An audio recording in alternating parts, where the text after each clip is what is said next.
Every team, every topic, everywhere. This is Believe.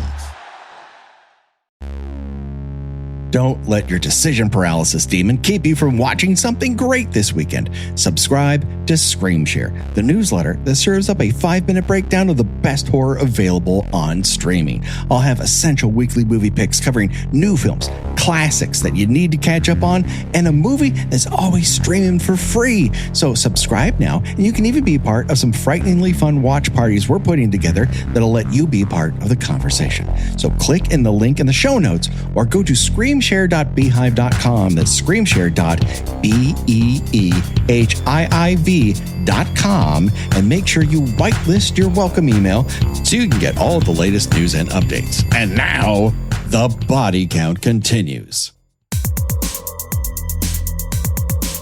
Ladies and gentlemen, boys and girls, die-in time is here. That's right! We're talking about Friday the 13th, Part 6. Jason Lives. Finally, on Kill by Kill. Well, greetings and salutations, Internet. It's your old pal, Patrick Hamilton, and I'm coming to you once again from Forest Green. Am I reading that right? Or at least as close to it as we could possibly get. This is the Kill by Kill podcast, where we are dedicated to celebrating the least discussed component of any horror film, the characters, in the hopes that a camper's untimely end is just the beginning of the jokes we can tell about them. And as always, the only person that I trust to go with me and dig up an old serial killer and light its body on fire so I don't have hallucinations again is the one and only Gena Radcliffe. How you doing, Gena? It's a new day, Patrick. I feel refreshed. I feel that we've gotten through the darkest parts of the tunnel, and now we're out in the light again. This is very true. This film is incredibly well lit. Every part of the forest seems to emit a giant Hollywood premiere style spotlight, so you can see every nook and cranny of it. Yeah, and it's also so much better than Part 5. But we will get into that ever so briefly, just briefly. But first, we need to introduce our very special guest. You know him as the man who spent a lot of time figuring out what scares you. As the director of Room 237 and The Nightmare, it's the one and only Rodney Ascher. How you doing, Rodney? I'm good. Hey, guys. Hello. So glad to have you here today. Obviously, you are a man who knows film both inside and out. You are an editor, you are a director, you are a producer. So you can come at it this a lot of ways. And you're also the one person, when I talk about genre things, I have never felt stupider and smarter at the same time talking about a subject than when I do with you. So I'm very excited to have you on here. I'm happy to be here. And Friday the 13th, well, it's something I'm especially glad to talk about. You know, it's one of my earliest introductions to horror, and I've seen every Friday the 13th film in the theater in their original run. Wow. So I don't know that I can say that about too many other franchises. So your first I assume then that maybe the original 1980 Friday the 13th was your first one, or were you the first one you see a later one in a revival? How did that work? No. It was all the original run. You know, I saw it, I was probably 10 or 11 years old, and, you know, I had incredibly permissive parents. I wanted to see Halloween, me and my older sister. Mm-hmm. And, you know, it wasn't my mom's cup of tea. So she asked some stranger waiting in line, if he would, if you take us in with him, you know, which is, I guess, the kind of things that would get you reported to Department of Health and Human Services these days. Yeah. But, you know, Halloween for me played as kind of an action movie, mm-hmm. you know, just, you know, sort of my engagement with it. You know, it was a lot of suspense and then excitement in her fight back at the end. But Friday the 13th scared the hell out of me. You know, when I saw that with my dad and another friend of mine. It bothered me. It disturbed me. I was sitting in the chair, you know, with my knees up, my feet my feet tucked in, you know, saying, you know, no, make it stop. Well, that either would make the viewing experience terrible or the best thing ever. And it was the best thing ever. I mean, like a lot of horror movies, at least ones that have, some intent on pleasing a crowd and not just, sending out to the world, with the idea that, life is meaningless and all hope has been extinguished. Like the last, the escape duel, final confrontation, is cathartic. Yeah. It's a lot like, a roller coaster, it was for me, that the scarier, that tick, tick, tick, tick right up to the hill is, the more, exhilarating, the last half can be. And that first one has such a great first 2/3. The only place it really kind of stumbles is the back third. It's trying to replicate Halloween and it doesn't quite know how to do it. And then you sort of flip that with part 2, where the last third is so good compared to the rest of the film. And the rest of the film is pretty good. But that last chase is just so much better than I think people give it credit for. It's fantastic. But we're not here to talk about let's talk about part 1 and part 2, right? I would direct you to the other 26 episodes of the Kill by Kill podcast. And it's not to say we might not revisit them one day, but I think we do owe everyone the chance to talk and listen about part 6, because many of our audience has suffered through us talking about part 5, where we, to sum it up, disliked that experience. With a hatred that burns with 10,000 suns. And I was not a fan on its initial run, and I have never been tempted to revisit it. It's not necessary. Yeah, don't. It really isn't. Yeah. And the thing is, we have heard back from many people that like part 5, and that is that we do not want to take that joy away from them. That is not our idea of a good time. What you who's should we? like? Who's we and are here? on paper, on paper, number 5 is the only one that is attempting to work as a mystery. And I would say part 10 and part 6 are amongst my favorites, mostly because they allow themselves to satirize the series and are very aware of the history and the tropes, and break the fourth wall with a fair amount of glee as they reference the recurring the cliches of the series. Well, I mean, I think the best entries in the series come from directors who weren't really doing their first film necessarily.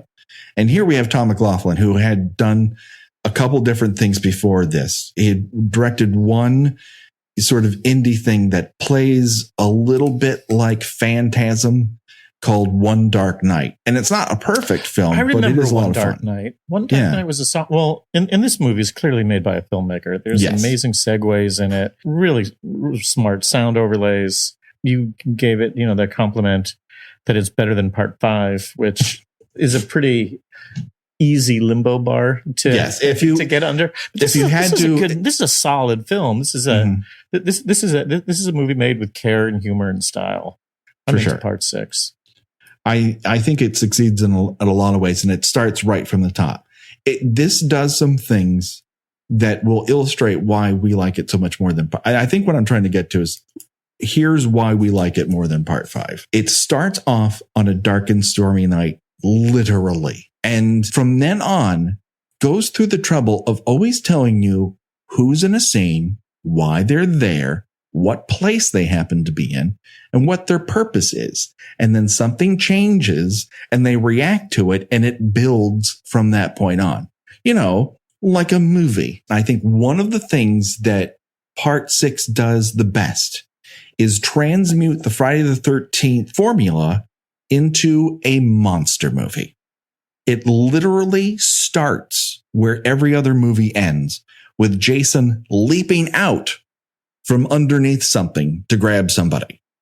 The corpse of Jason now is reanimated completely, whereas the end of this, that has always been a dream. Now it is the reality, and everyone has to live with it from this moment on. And we get sort of almost a 1940s Mummy sequel sort of Jason movie, where this living corpse runs from point A to point B to point C to point D, killing people along the way in a path of destruction. Well, and he's also killing people who are people. Yeah. I mean, it's kind of amazing how likable the cast in this movie is. Often the criticism of these of these films is that the characters are pretty generic and interchangeable. Mm-hmm. But starting from the get-go, Tommy is played by the same actor, who's from Return of the Living Dead, who's which is one of my favorites of all time, is a completely engaging leading man, even if he seems completely out of his mind. I think it's kind of important that we like him, because the very important point that needs to be made here is that nothing in this movie would take place if Tommy didn't decide to drive up to Crystal Lake / Forest Green and dig this creature up and then get so mad at the corpse that he stabs it with a fence post, which then gets electrified by lightning, and zim, zam, zim, we've got ourselves a Frankenstein's monster. Now, I do have a question whether this is regular lightning or some sort of supernatural lightning. He's very obviously a desiccated corpse in the casket. And then by the time when he climbs out of the casket, he doesn't look good, but he definitely, is a, fully formed and mostly functioning human body. Whereas he, in the casket, he looked like a shriveled, worm-eaten bag of bones. So that's not ordinary lightning. Yeah. I mean, unless you are to assume that in this universe, ordinary lightning has the power to resurrect the dead. We just don't have any other way to test the theory, because I can't remember anyone else being struck by lightning. That really seems to be something that the Mythbusters should handle. And even within Frankenstein, which, putting this into horror history seems to have a little bit to do with, it wasn't just lightning, and it wasn't just a dead body. I always wondered why Dr. Frankenstein created a crazy patchwork quilt of a body to resurrect, when simply bringing back a single dead body to life would have been a fairly spectacular scientific achievement all on its own. Why he wanted to up the difficulty by putting a brain in a head attached to a torso in each of the arms and legs and presumably limbs came from yet other corpses. Well, maybe he was going for some sort of, Ripley's Believe It or Not certification or world record. I think he gets there with a single body. But there may... In the Shelley book, I think she purposely obscures a big part of the process and doesn't talk about everything that he's done to bring the body back. In the movies, do you see them injecting the monster with drugs and things before the lightning activation? Not necessarily that I can think of. They always have that thing that you can buy in a Spencer's Gifts that sort of like generates the electricity, and that always seems to has something to do with like the Tesla. Yeah. It always seems to have something to do with directing the electricity process. But I mean, I think I see this movie and see the intentionality of this lightning, and think that I believe that's that lightning is a demonic force. And it's more than simple static electricity. Well, he's literally asked to raise the dead. His goal is to kill this thing that has essentially been killed. And because he's come back into town, he starts the cycle over again. I mean, that's kind of the underlying theme here, is that they've changed the name of the town from Crystal Lake to Forest Green to Forget. And here comes old Tommy 3.0 to start this whole thing over again. Yeah. So let's get right into this movie, because there's a lot to talk about. And feeding into that sort of monster movie vibe, there's mist covering all of the ground. I mean, like, people who worked on 1941, The Wolfman, are like, that's a lot of mist. And then some of it is an aesthetic. I think it's one of those things that works really well in black and white, and in color, it seems very, this is a movie. You can picture a guy with a smoke. You can picture the grip operating the smoke machine. Yeah, I can picture a guy wafting it. More, less. All right, let it settle. Once upon a time, I had to work a smoke machine for a promo shoot for Fox Sports' NHL coverage. So we were smoking like hockey masks and pucks. And I breathed that stuff from 6 o'clock in the morning till 10 o'clock at night. And I've never been the same. Yeah. Well, I mean, I think the smoke, like a lot of things, puts this movie clearly in the Frankenstein lightning, the alcoholic groundskeeper at the graveyard. Mm-hmm. I mean, he's clearly putting this movie into context with classic horror movies. He's not doing a naturalistic thing here. My question is, at the beginning, we see them drive. There's a very disturbing cut where we see them driving past a piece of roadkill. Mm-hmm. On their way to the grave. And when you cut inside of the car, Ron Palillo, a.k.a. Alan Dawes in this film, but best known for being Arnold Horshack, mm-hmm. is picking his teeth and like chewing at some little like chicken bone. And I can't help in my mind but connect it to that roadkill that we saw as they drive past it. It just bothers me. Do you have any idea what he was eating? I've always interpreted it as a straw, Gina. Well, it's road trip food. I mean, this whole sequence, you made me very nostalgic for the days, my younger days when, I'm sure you both, when it was easier to take time from the mental hospital with, on your way to dig up the corpse of the maniac who killed your older sister. Gina had a very eclectic childhood. Yeah. It's all right. Sure. We'll just stop for some Dunkin' along the way. It'll be cool. We'll put I got this mixtape we can play. That'll be, have you heard this band called Nirvana? They're pretty cool. And, you hit those Jersey back roads, and you see a lot of roadkill on Jersey back roads. Let me tell you. Now this brings us to an interesting proposition. And Rodney, I have to admit, Rodney was the very first person I asked to be a guest on this show. And when we started talking about it, there was one question I wanted to ask. And that is, let's say you happen to be a resident of a mental institution, but you know that you're getting out and so is your buddy. And you turn to that buddy and say, hey, I'm going to go back to this one place in the Jersey woods, dig up an old serial killer and re-kill it. Will you join me? And that person says yes. My question is, what is the quid to that pro quo? Well, regardless, you have to give Arnold Dawes? Archie Dawes? Alan Dawes is what a good friend he is to go. First off, I didn't think that they were discharged. I had assumed that they had escaped. They did. He said something about if they hear about this, we're going to be in a lot of trouble. I don't think they just got out. Well, he says, they'll throw us back in. So that made me believe that they had been released at some point and that this behavior would return them there. Could be.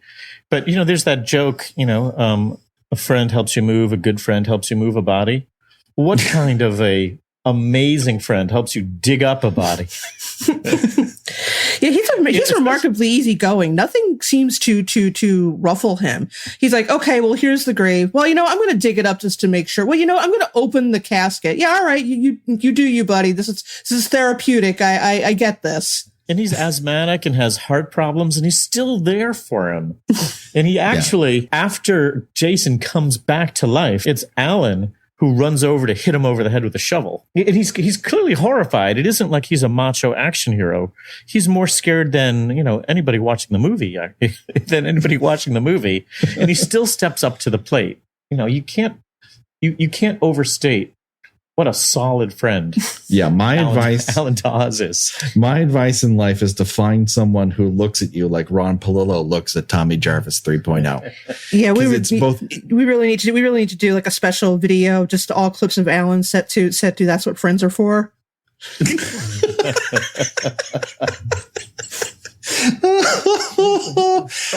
He gazes at him with both equal parts awe, lust, and just being scared shitless at what's coming out of this guy's mouth. Because the idea here is we're going to go and we're going to dig up Jason Voorhees. And Alan is like, well, that's not going to make your hallucinations go away. He goes, oh, but burning the body will. That's not true. I don't think that's a solution for hallucinations that I'm aware of that's been signed off by the American Medical Association. That's good. The notion that he's looking at it with lust is interesting because I was reading up on Welcome Back, Kotter in preparation for this because I have a vague memory of watching that show as a kid and seeing Arnold Horshack as, the Jewish nerd. And, growing up as a Jewish kid in the suburbs, like the Jewish nerd stereotype character is one that I will always had, a troubled relationship with. Representation is nice, but always being the nerd and never being the romantic lead or action hero is a little depressing. But what surprised me is that I saw a lot of people were writing that they recognized Arnold Horshack as gay. And that they were, happy to see him representing that audience. I was completely oblivious to any of that as a kid. Did you know that Horshack was gay? Outside of thinking, Freddie Boom Boom Washington was fucking awesome. I don't know. It never really cemented for me that it was one thing or the other. But then again, it doesn't throw me off at all because they were all sort of, at least from my recollection, all of the sort of sweat hogs, they weren't necessarily a gang. They were more like outcasts that banded together, like the Goonies. Yeah. Well, it was also, in hindsight, a pretty diverse group of kids. Yes. Down to Juan Epstein, half Jewish, half Puerto Rican. So returning back once again to Friday the 13th, part 6. I have questions. Sure, go for it. I have questions of logic, which don't really have a place much in horror, but I'm going to ask them anyway. No, please go for it. I have a little list here. How did he get the mask? See, this goes back to the sort of Crystal Lake CSI problem where Jason was able to get the head of his mom in part 2 and the sweater. Like, where's all the evidence being held here? Because it seems to be very transactional. Or did he find another mask and just fashion it to look like Jason's? I do not know. Is there a split in the mask that corresponds with the machete to the head that I think I remember him taking in part 4? Well, he had the mask was off in that one. She knocked the mask off with the machete in part 4, I think. Yeah, that notch is actually from a axe wound in part 3, and yes, it does have the axe wound mark in the part 3 axe wound mark. So this seems to be the actual mask which he has brought and allowed to keep in a psychiatric hospital, apparently. One thing I remember from part 4, and this also gets into there's the funny quality of the series, is unlike like today's franchises like a Harry Potter or something where it's always envisioned as this long running mega story that we are ticking off along the way. The Friday the 13th series is kind of an amazing, game of telephone where one team ends and another team picks up the pieces and clearly is not following the trajectory that the last team had intended. Because like the end of part 4, it looks pretty clearly like Tommy is supposed to become a new Jason. It's fun to watch them either ignore or pick up the clues from one installment to the next and try to imagine them all in some kind of greater Marvel Comics continuity. That brings me to my second question. Who paid for Jason's headstone? Yes, right? What kind of a service was that? Shouldn't he Who came to the funeral? Yeah, he should be maybe in a potter's field or cremated. And honestly, would his gravesite be a matter of public record that Tommy would be able to walk right into the cemetery and say, "Yep, there it is"? Well, he does check the other headstones along the way in a rather slipshod way.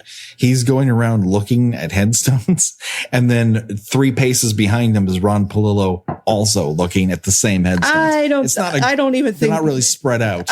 Maybe he came across an editorial in the local newspaper condemning the city for giving Jason the dignity of a proper funeral and a gravestone, and that lit the fire beneath him to make him rush out to desecrate the grave. And that's why the press is the enemy of the people. Anyways, oh God.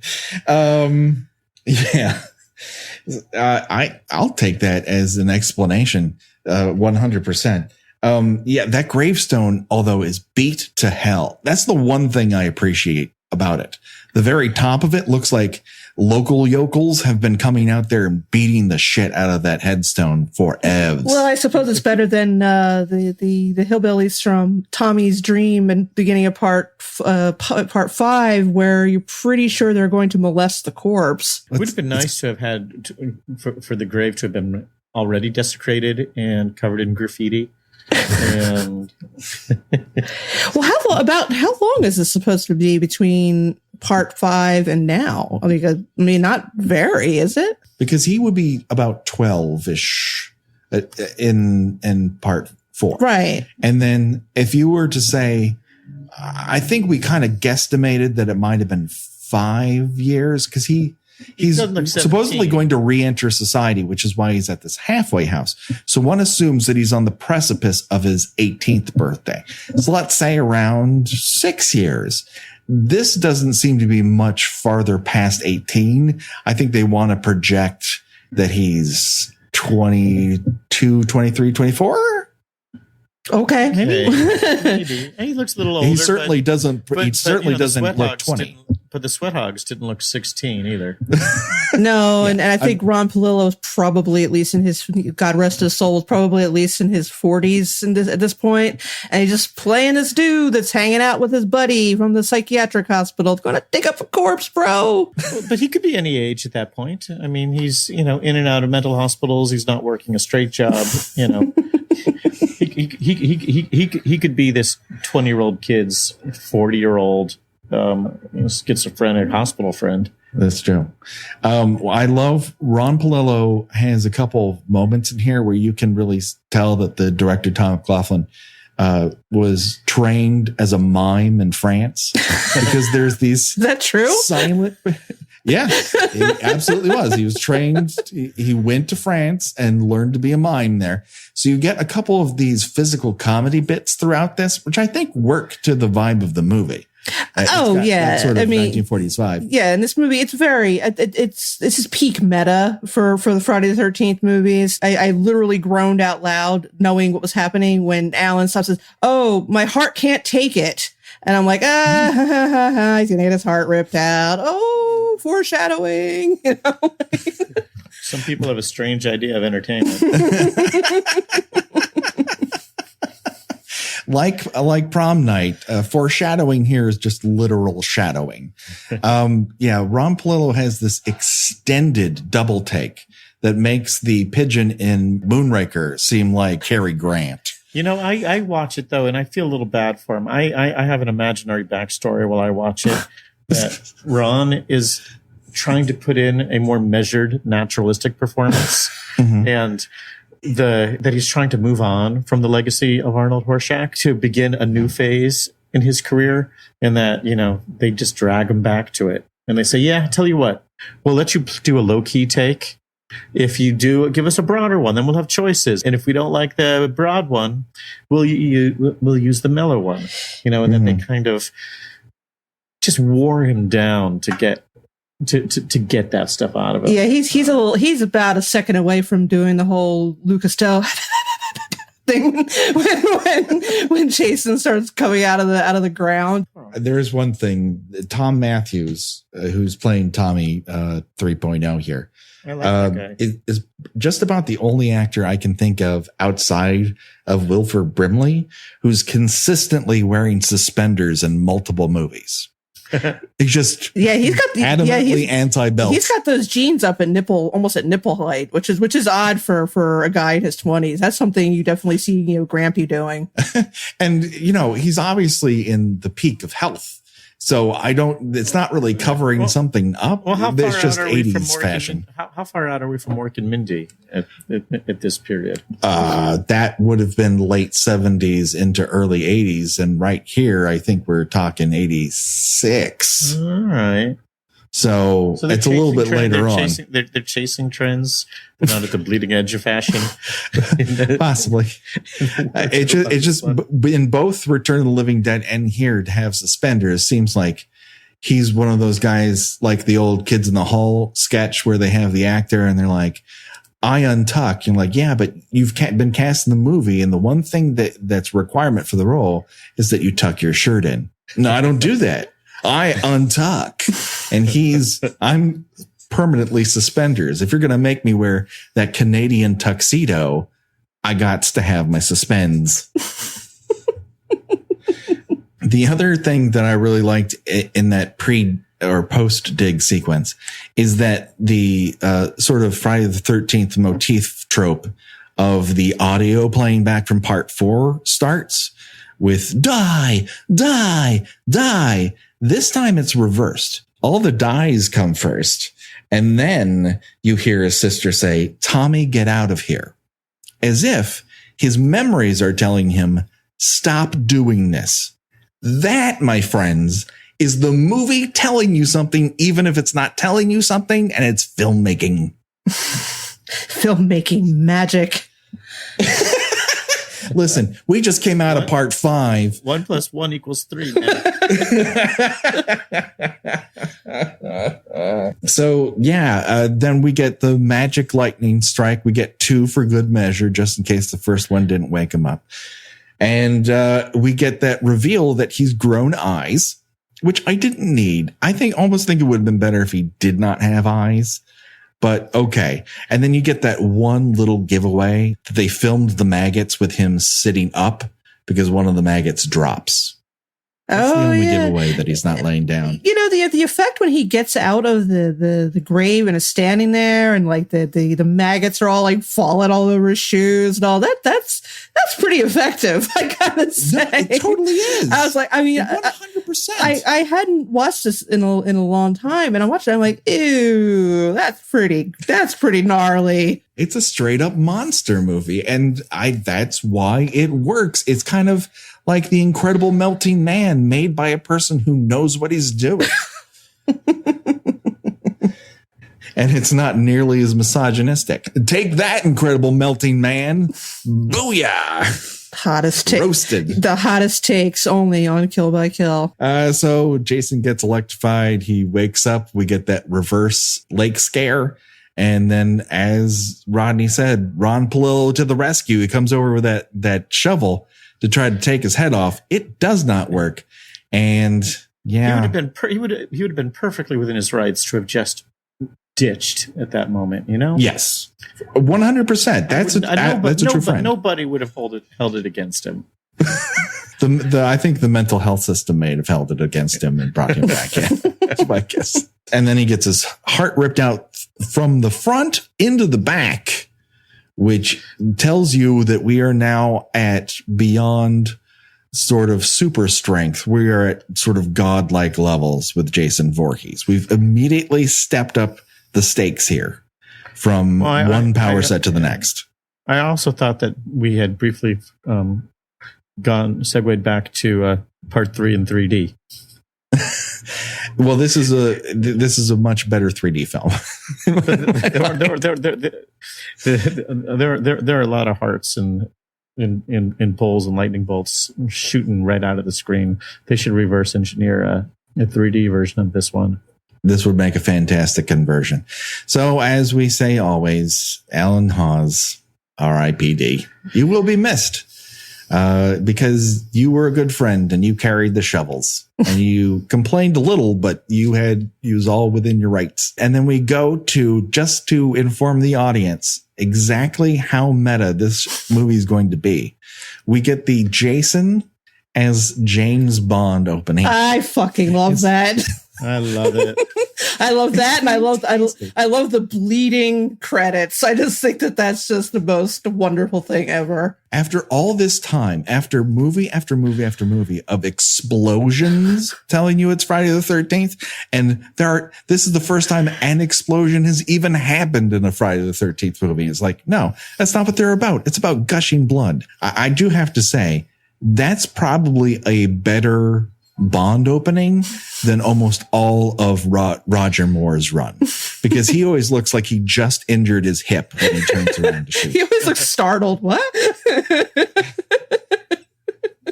I mean, if you added "Get Off of My Lawn" to it, it wouldn't seem out of place. Yeah, that's how you know this is not a motion picture to be taken seriously, and it is to sit back and enjoy. And so we get our credits as we usually do with white type on black. Then when we return, Tommy's made his way to the sheriff's office, which tells you that this is no longer Crystal Lake. It is Forest Green. They tell you where the movie takes place. And I don't know if you remember this, Rodney, but in part 5, they never tell you where that movie takes place. Oh, I've got no memory of that. How can you have a memory of something that does not exist? But do you think it takes place like across the country?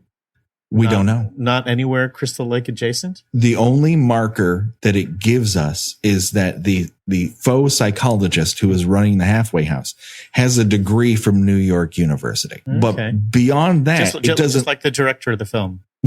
They just don't care. Frankly, it's not important to them to tell you. And we may be the only ones who've ever brought it up. The sheriff's station thing in this one is interesting, and it kind of was I don't know if red herring is the word, but it made me anticipate a movie that we didn't quite get, which was that if Tommy stayed locked in the jail cell and Jason was trying to get him, we'd have sort of a Assault on Precinct 13 situation on our hands. Oh man, supernatural slasher, which could have been a cool direction for it. I love that idea, actually. That's fucking awesome. Why isn't that movie happening? Yeah, I mean, instead we just get a 2-for-1 on the ubiquitous, ineffective law enforcement. Yeah, I mean, but then again, let's put ourselves in their place just for a moment. They are reacting to what this guy is telling. A, he has no identification. B, the last known location of Tommy was a mental institution. And 3, he just walked into your office saying, Jason Voorhees, the guy I killed, happens to be alive.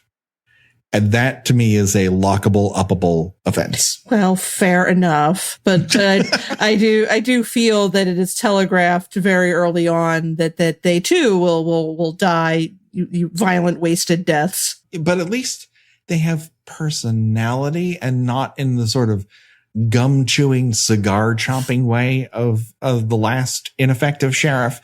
These people have vibrancy to them. One guy likes to eat. One guy is the hothead. One's the sheriff who wants you to shut up.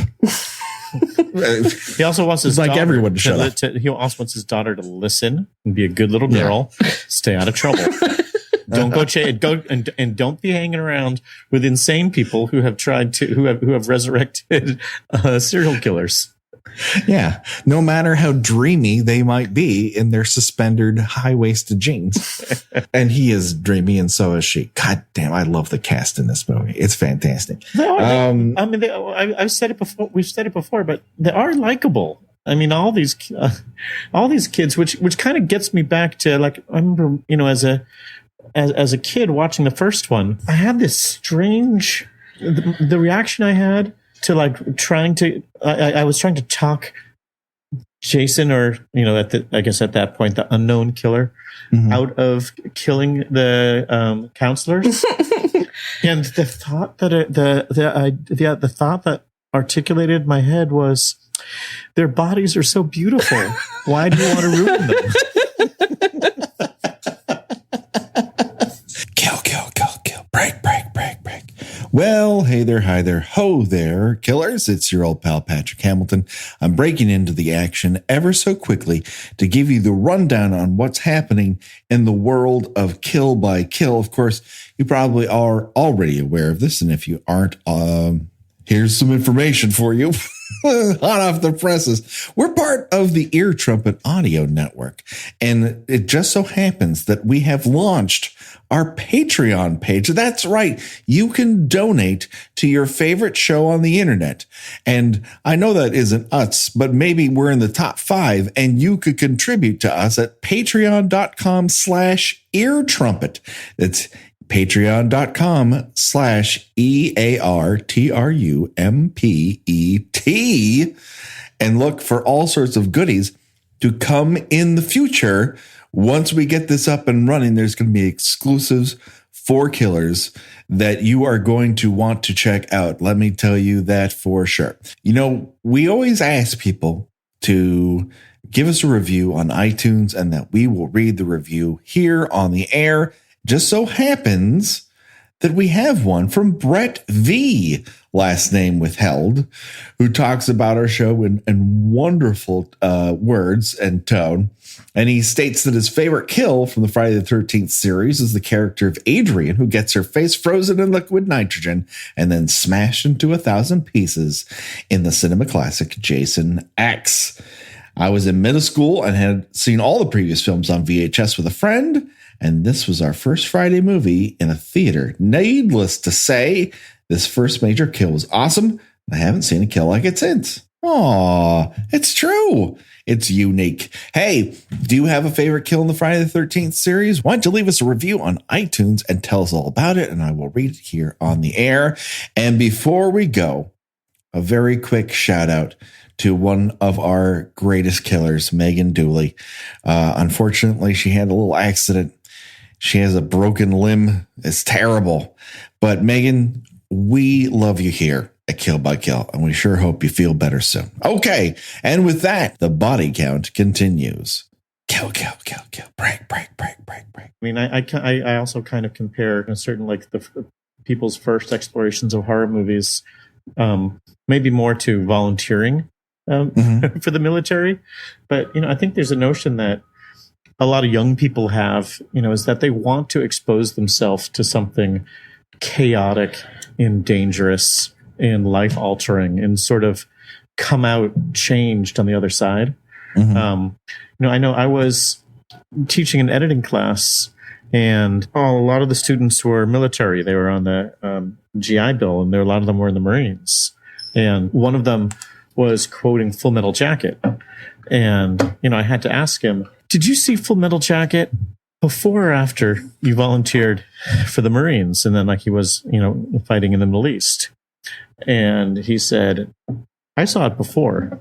And I said, really? Did that movie encourage you or discourage you from joining? And he said, I got to tell you the truth. It made me want to join. It made me want to join more. And God bless him, you know, and I think that that's slightly disturbing, but a common, you know, kind of human feeling.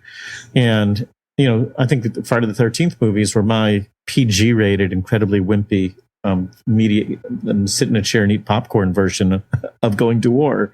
The notion of trying to expose myself to these, you know, kind of harrowing sights and sounds in an attempt to, you know, come out on the other side, you know, a mature man who's seen 10 episodes of Friday the 13th. Well, I think this speaks to some of what I think makes you very effective as a filmmaker, in that you've been very good at finding a way to explore something that people talk about, but it's very difficult to demonstrate. And that is, an artist can make art and they make their statement, but because it is art, it doesn't end there. The person who then views the art has their own interpretation of what that is, and it can have a complete life of its own. You know, when it comes to something like Full Metal Jacket, you have something with the intent of exposing the inherent evils of a militarized force. You just simply cannot control this. Conversely, someone else can look at that and go, you know what? That's everything I've ever wanted to be. And so one's original intent, you can do everything in your power to lay that out for people, but that's just a banquet. People take from it what they want to consume, and what they do with it's out of your control. Though I think it might be unfair to grade Full Metal Jacket on how well it frightened teenagers away from joining the movie. Well, I don't think it's the only measure that I put up to it, but yeah, and I think Apocalypse Now might have had a similar effect because, that one is pretty far out, man. I'd say that kind of an old controversy that making an anti-war movie is the hardest thing in the world because war is inherently cinematic. To keep it within Kubrick, I think Paths of Glory might be one of the few that really make it look futile, stupid, and dangerous. So we've gotten very esoteric, and I knew that this would happen.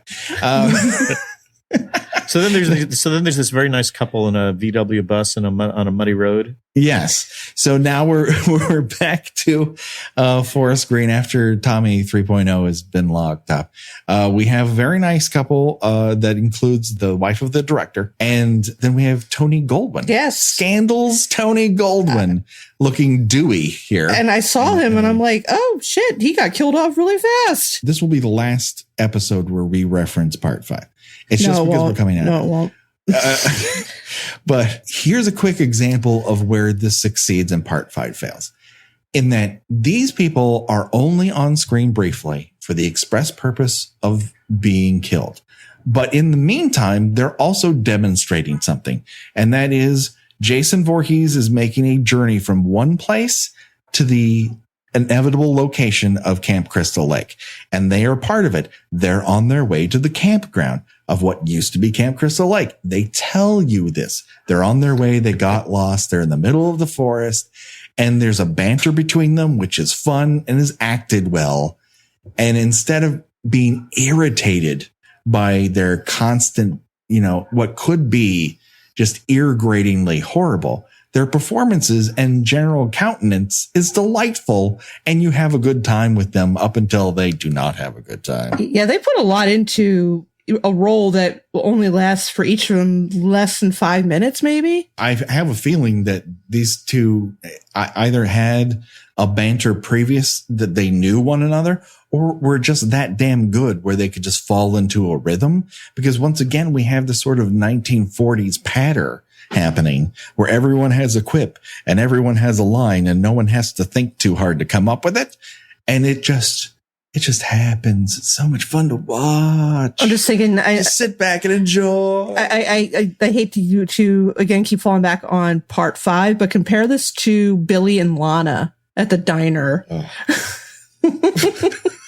And just where a guy who you've been introduced to reading porn while on the job transporting mental health patients is going to take someone on a date whom you do not know. You don't know where they are. He arrives honking, telling her to get her ass out of the diner that she works at with a cat and food still left on the counter. She goes into the bathroom and exposes her breasts to herself for no particular reason, and then they both die. Yeah, and you're just like making that Arthur clenching of the fists. We're just waiting for these characters to be killed off as they so richly deserve.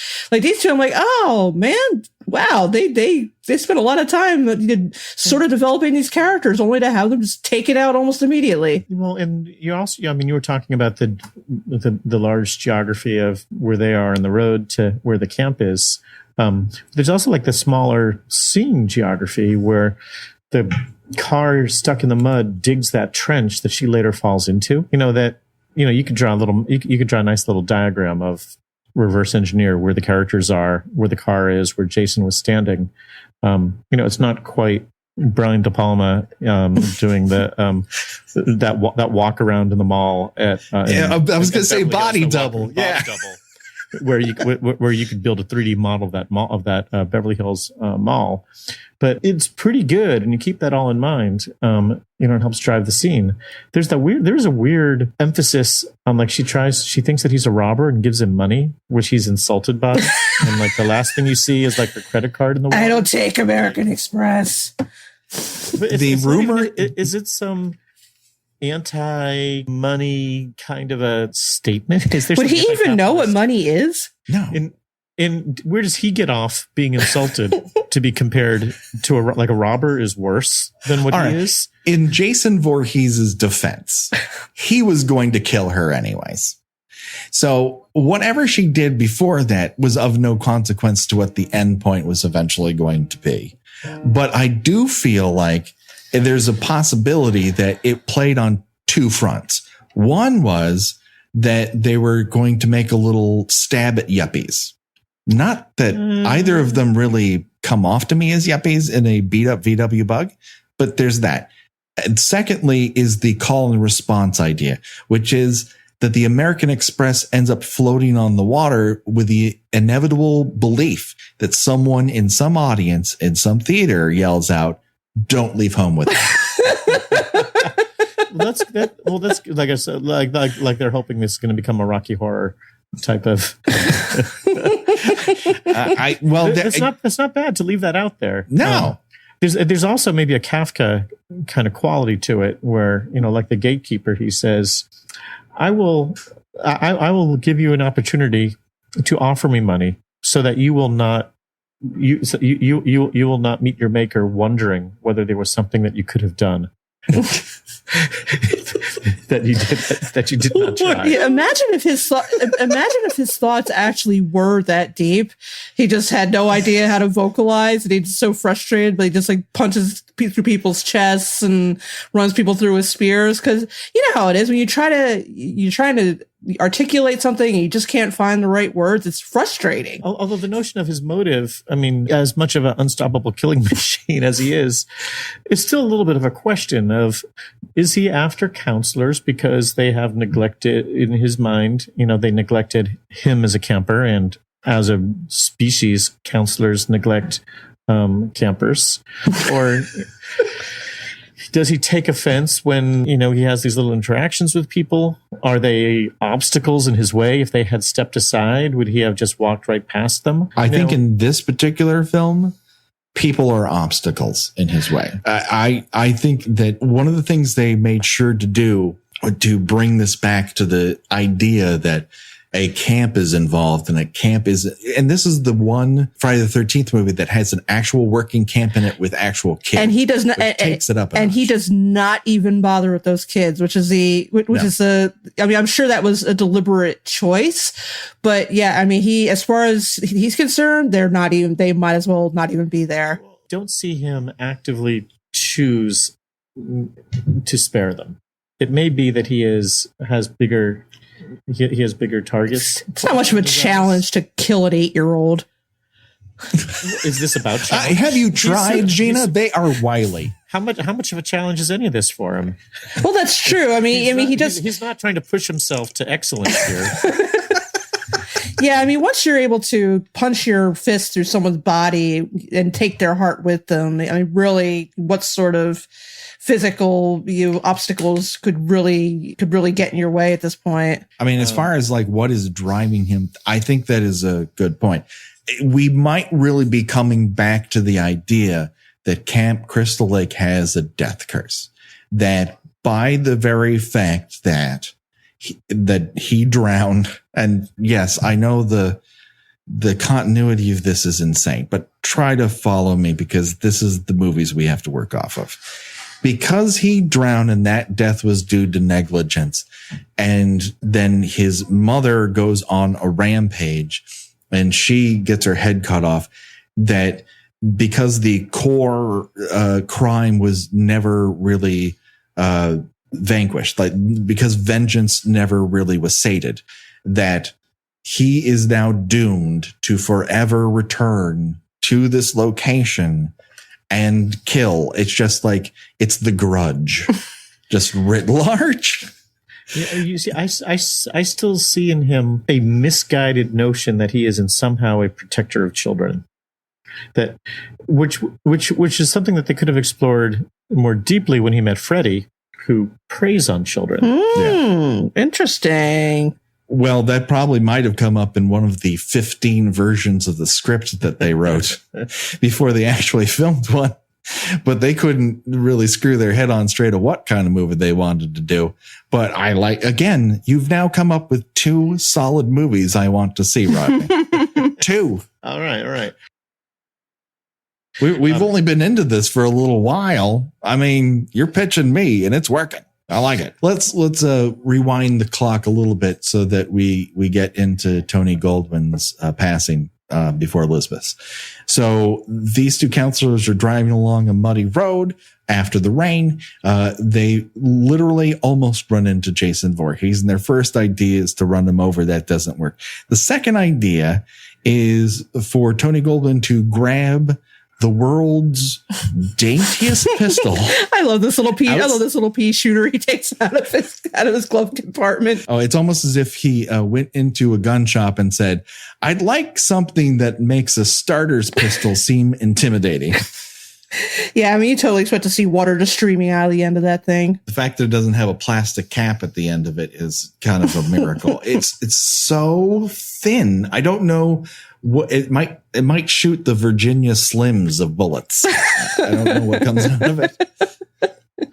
Just little plastic pellets. But here again, you have Jason no longer. He's come a long way from in part 2 still playing his mom's game, and part 3 to a degree of luring people into traps and then springing on them, to sort of the freight train he becomes in part 4.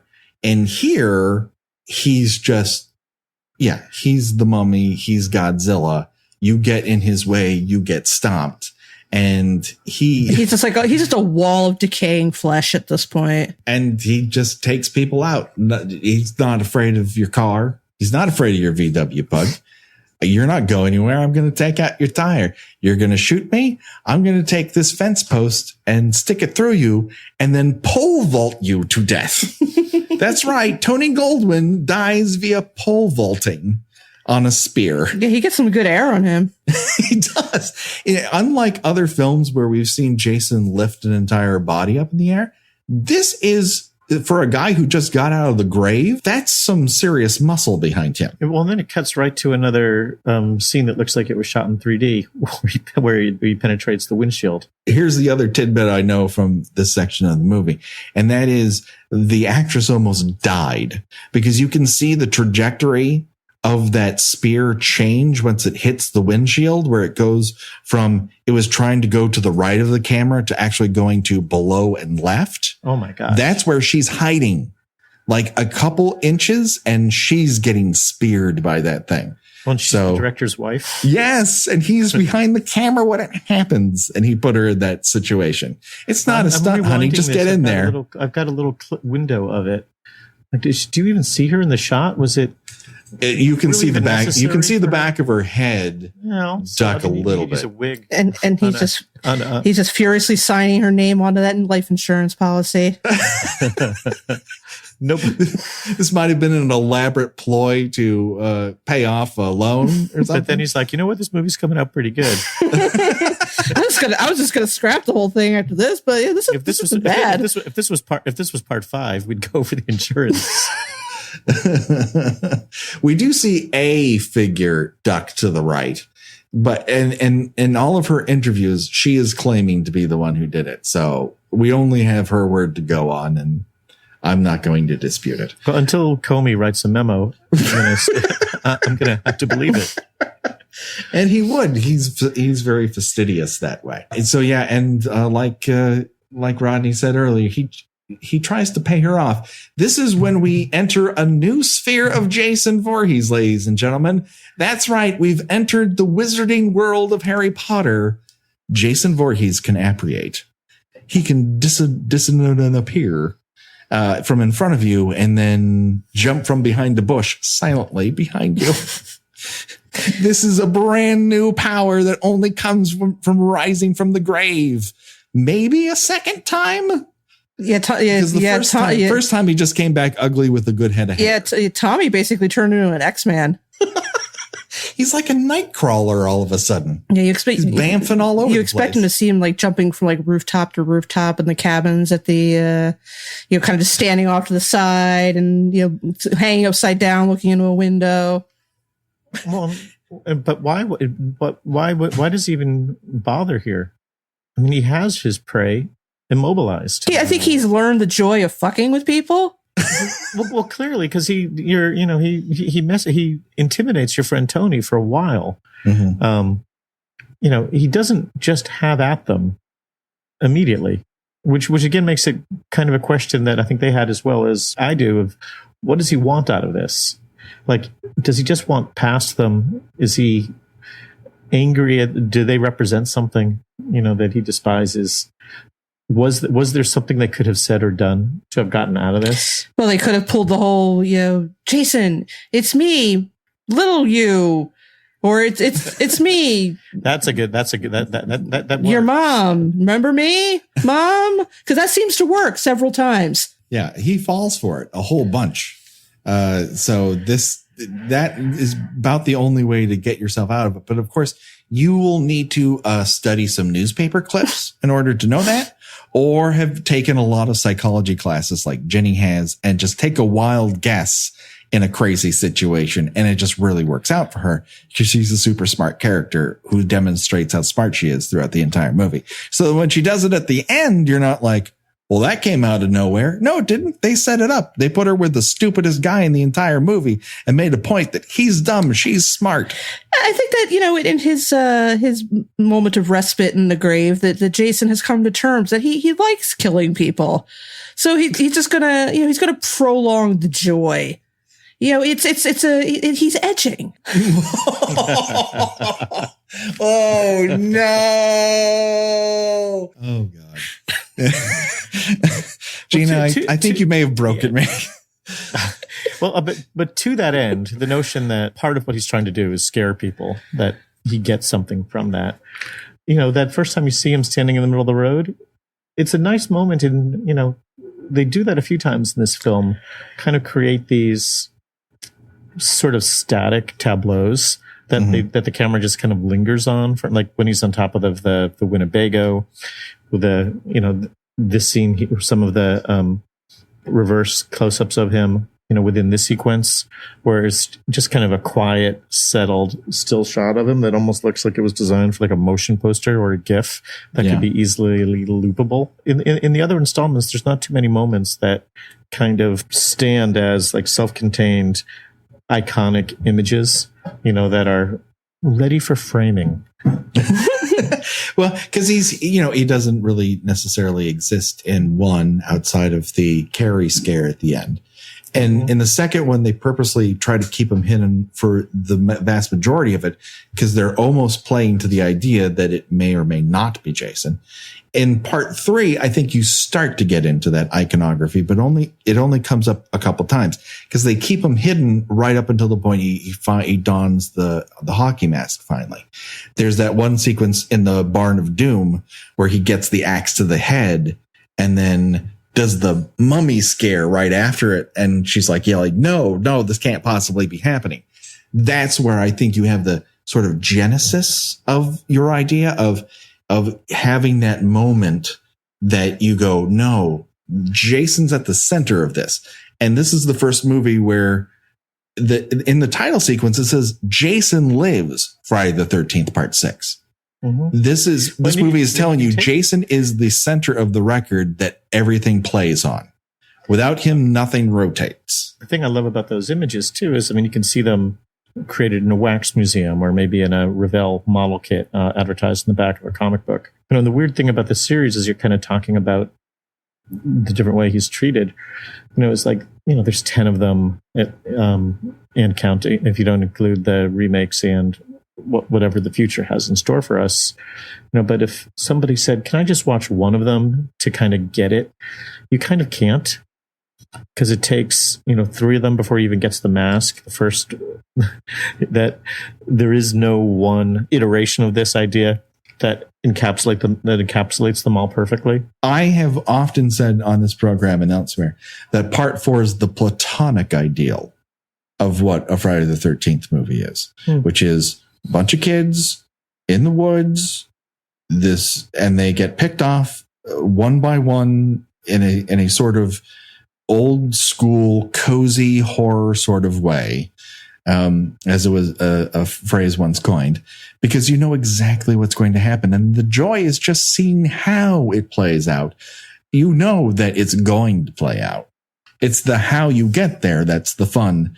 And I think part 6 is another one that would edge towards the top of that, because it's very easy to watch, and it's a very easy concept to swallow for the most part, because again, monster movies are pretty well established. See, as much as I like part 6 and part 10, I think you need to have already been you need to have seen a bunch of these to really appreciate it. That I don't think I wouldn't suggest anybody start with part 6. No. Or say that or that part 6 is the one and only that anyone ever sees. Well, I mean, I think that's one of the reasons that horror tends to generate, experts and obsessives, because, to appreciate this series at all, it's like you have to have the temperament to wade through the garbage to get to the jewels. I want to get back to one thing that you brought up, and that is, what if instead of sticking with the hockey mask, they continued to put him in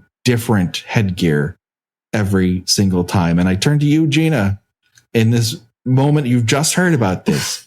What is the headgear that we haven't used that Jason should don next in this alternative reality series that we're going to create? My first thought is keep up the sporting motif and go with a catcher's mask, but how ridiculous would that look? I could see that. I mean, we haven't gone paper bag yet. That's the other thing. Or he could go the sort of Michael Myers route and just have the ghost sheet on with the eye holes cut out. Or you go the Peanuts and have multiple holes cut out of the sheet. That's right. Have any of these guys gone with like a welder's mask? Outside of the Exterminator, which isn't really a horror movie, that's more your Canon Films action spectacular. I put spectacular in dick fingers. So the best moment in Exterminator 2 again happens in the first 3 minutes. He blazes up an entire gang of thugs, and then the rest of the movie happens. And you're like, would you put on that flamethrower and welder's mask and light up some motherfuckers? Nope. I want to do this entire story about this doughy faced guy who falls in love with a exotic dancer. Oh boy, it's a terrible movie. So, Rodney, any headgear that you could think of that we might put Jason into from now on? Welder's mask was where I was starting from. I like the idea that it's, sort of, if it's maybe a mirrored welder's mask, so people, a la Peeping Tom, can see their own horrified faces. Okay. In its reflection. Is there such a thing? I think we could order one up from the prop house. Yeah, for sure. You say headgear, and all I keep thinking is the thing that people wear when they get braces. And I just think it would be kind of funny just to see Jason walking around with like this kind of, this was a Stan's sister in South Park that had the headgear. Yeah. From what I remember. I love the idea of Jason Voorhees and the terrible condition that nature and God and man has put him into, but with perfect teeth. Just like Donny Osmond teeth. And I think that would be super scary. It would be. Like, if he just kind of like looked at the camera and smiled, and it's got that little ting, like they like the little burst of light from just his magnificent white teeth that are so white they're almost blue. I got to go back. I think I'm going to have to insist on some sort of mirror, so when he looks out into the audience, he can indict us as being just like him. Ooh, I like that. Okay. I mean, the DP on that's going to go crazy, but okay. Yeah, I think even better if you kind of do a whole like natural born killers, like public's obsession with this killer, makes him just as bad as he is. Yeah, something really subtle like that. Some people have got a strange idea of entertainment. This will be Michael Haneke's Friday the 13th. Oh, that would be depressing. All right, so this brings us once again to everyone's favorite game show, at least that I know, and I ask, and they say it back to me because they don't want to hurt my feelings. It's Choose Your Own Death Venture. And in this, we decide if we were forced to die in one of the methods that we witnessed in this section of Friday the 13th, Part 6, which one would it be? And our choices today are have your heart ripped out through the front of your chest and out through the back, or get pole vaulted to death like Tony Goldwyn, or get that fence post right through your head like Elizabeth does at the very end of the sequence. And as our guest, Rodney, I turn to you first. It's got to be the heart. Got to be the heart. Well, especially since, he went down swinging. It's a hero's death, you feel? Yeah, hell yeah. Okay. That's a valid answer as it comes. Oh, that also means that you're going to have to carry all the shovels when you get to the graveyard. I try to be a good friend. Okay. I count you amongst mine. Okay, Gena, what say you? I'm also going to go with Alan's death for a different reason. As you'll note, he falls conveniently into the casket, which closes. And I'd like to save my family the burden of funeral expenses. I don't know if you ever had to pay for a funeral yet. I hope you haven't. They're very expensive, and I don't have much money saved in my my bank account for such things. So I'd like to go easy on my loved ones. It's going to be hard enough for them to deal with the fact that my heart has been ripped out of my body by a recently revived maniac who's killed 40 people before. You read my mind, Gena. I agree. Getting your heart ripped out is the way to go here. First of all, it's fast, it's convenient, and that casket, it's totally worn in. Like, you don't have to worry about gathering worms and spiders. It's super cozy, and you're instantly there, like it's over with. And then luck has it, the very next morning, the drunk in the graveyard's just going to cover you up so that he doesn't have to fucking deal with that. Right. Shit. See, I mean, that's easy. It's easy. It's cost effective. It works for everyone. Mm-hmm. And if you're lucky, somebody will stab you with a fence post and you'll be struck by lightning. Maybe, That's right. maybe. And then I can, what comes around and goes then around. I can drop out just maggots all over my feet for a really cool effect. Absolutely. All righty. We have done it, people. We're into part 6 and good times are coming. All sorts of crazy deaths, all sorts of great guests. But before we go, Rodney, where can people find you on the internet and hear about what you're doing? I'm on Twitter, or I've got a site that I update once every year or two, RodneyAscher.com. But if you want to see my favorite hilarious GIF of the day, or track my erratic liking activity, just find me on Twitter. And what is your exact handle? It's just my name. Okay. I mean, it's just my name. You say that so resigned. Gena, where can people find you on the internet? I continue the valiant quest to write about 70s and 80s television at tuneintonight.wordpress.com.